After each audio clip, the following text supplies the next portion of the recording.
So in a way that the liver is actually losing its glucose stores much quicker with That's right. variable resistance training instead of lifting free weights. And normally when people lift free weights, they stop and pause for a minute or so between their exercises. And is that a difference between variable resistance training and the regular exercise, especially considering that people with diabetes or high heart disease or high blood pressure, they're generally older people. Is that the reason? Very little happens with weight training in elderly people. They don't stimulate much. They're unable to go to any relevant level of fatigue beyond nominal strength. And there's a couple of great studies that show muscle growth in the first few weeks for untrained people who never trained before, and then they never grow any muscle again. And this is because of the inefficiencies within biomechanics that I'm talking about. And so just telling somebody go out and do resistance exercise, I think it's just sort of an irresponsible recommendation, because 99% of the population will never respond beyond just the first few weeks. So they're really just wasting their time.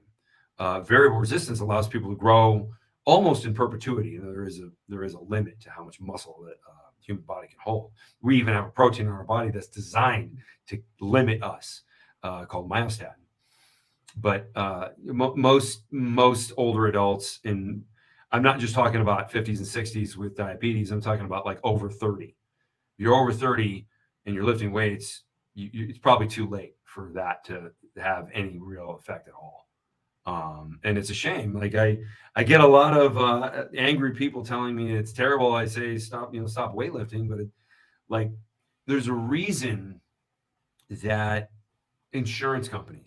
health insurance companies don't cover your gym membership. And it's not because they don't care about you. It's because they have actuarial data that shows that for the most part, people that engage in strength training only get injured.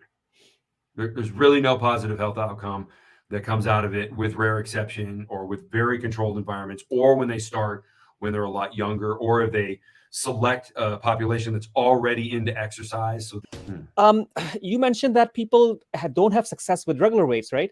Or any studies done on if two people, twins perhaps, and they are the same exercise schedule, but one is doing variable resistance and one is doing regular weights, who's going to and how sooner or how much more quicker is that person actually going to gain the muscle with the variable resistance? So there's a great study that Anderson, I want to say, Anderson, maybe 1999. And I'm going to have to try to look to have these links for these studies in the show notes. Yeah, sure.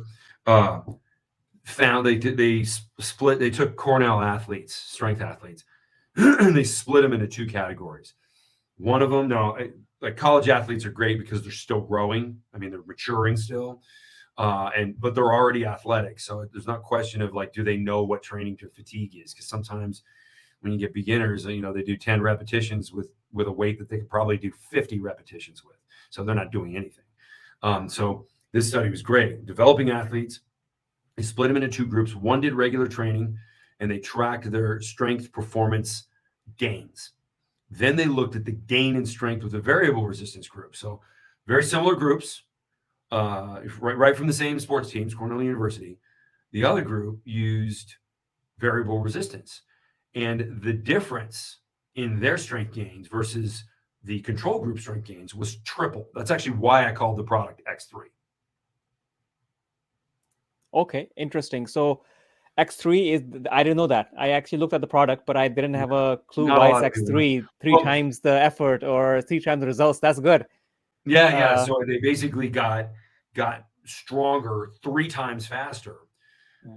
But with a regular population, not highly selected genetic outlier college athletes, most people get 0 out of weights. They get beginner gains. And then there's a lot of studies on this. There's one I just posted about, whereas they had people training for a year and they got a certain result out of it. These were adults. And then they had them continue training multiple years. And only in that first year were there any differences at all. And I would argue it's really probably in the first 2 months. Because at some point when the muscular strength matches the limits of the tendons and ligaments, you're done. You can't go any further.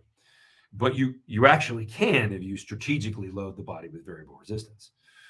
In fact, if you look at like how people like when we approach exercise, we have a tendency to do what we're told, and that's a problem because if you look at like people who are professional movers, guys who move pianos and heavy equipment, like they're not using full range of motion.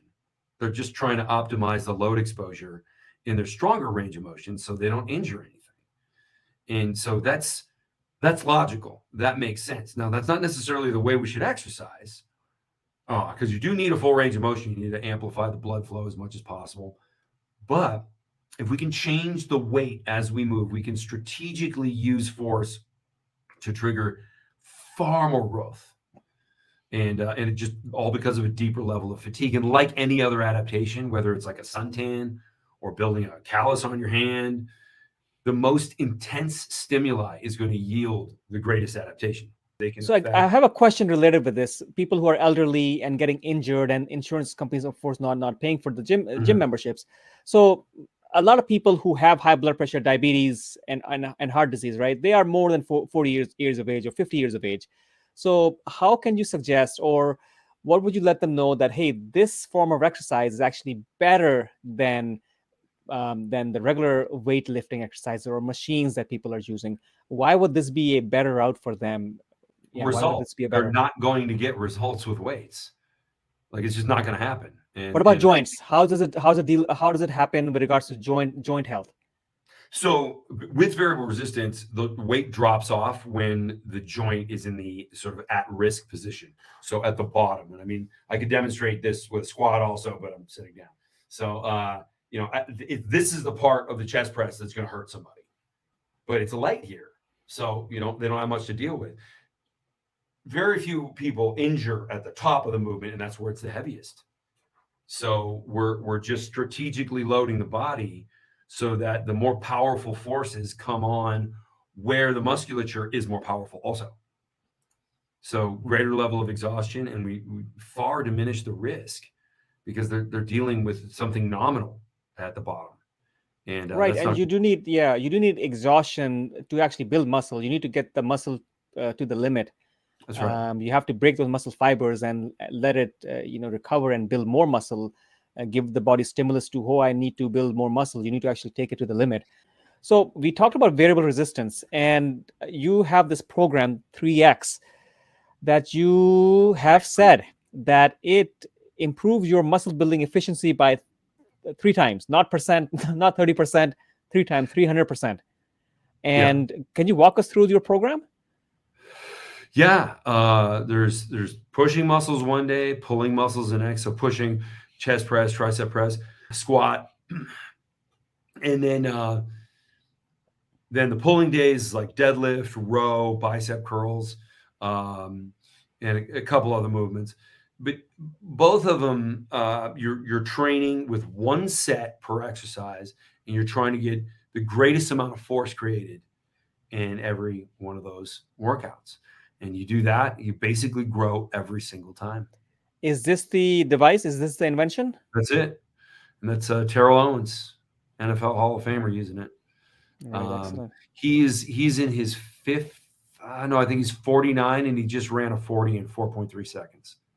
All right. So So we're seeing these exercises being performed here. I mean, this is of course it's a bicep a curl. still, yeah. And so basically, you use these bands as such, Yeah, and very heavy they. bands, and they run through a ground plate, so they run under your feet, but they can move freely, so they don't twist your ankles. Here's a group of professional athletes. You roll over each picture, and you can see the name of the person. Um, and these are all professional athletes who have given me a free endorsement. So I don't think it's worth anything if you pay for somebody to endorse you because it doesn't mean your thing works. It means they got paid. So yeah, these guys are all at the top of their game. Most of them are NFL. I do a lot with the Miami Heat. The Miami Heat primarily uses X3, but I just don't have, it's a whole team that I work with. So I didn't want to put a whole bunch of pictures of like guys on all one team. All right. So you can see in this graphic right here where I'm pushing 550 pounds in 550 pounds. That's yeah, a lot. Huh. it But is a lot. is that Yeah. possible with this? Okay, interesting. Wow, interesting. It's a pretty strong Yeah. band. It's a pretty strong It band is a here. very strong band. Yeah, that's the elite band. That's not for beginners. So for people who maybe, not as strong as you, I believe I saw your image earlier, but people who are not as strong as you, do you have options for them and not a 500-pound band? Of course. Yeah, in fact, that band right there is an accessory. Like that doesn't even come with the regular unit. Mm, And okay, just so people know, half the people in the NFL can't even use that band. right. I certainly can't. Okay, let me go back here. Let me just scroll through this. So you There's all are the movements. showing couple of you are showing here. Let me just bring this up. You are showing a couple of images and exercises that people can perform, right? So this is a deadlift. Yep. This is a front squat, right? Let me just go Yep. this way. Overhead press, Yep. triceps press, chest press that we just saw previously. That's right. And to go this way, there's a couple of exercises we can do with this. Bent row, biceps curl, calf raises. Okay, interesting. So it comes, all right, there is a base. There is a base that you can Platform use. you stand on. Platform. Yeah, Okay. it's important. Split squats. Okay, excellent. Thanks for watching, and I appreciate you as a valuable viewer. And if you liked this segment, you can watch all of the different individual segments or the whole podcast to have a broader understanding on this topic. Just check the links in the description or what you see on the screen right now. I'm Dr. Umer Khan. Looking forward to seeing you again. Thank you.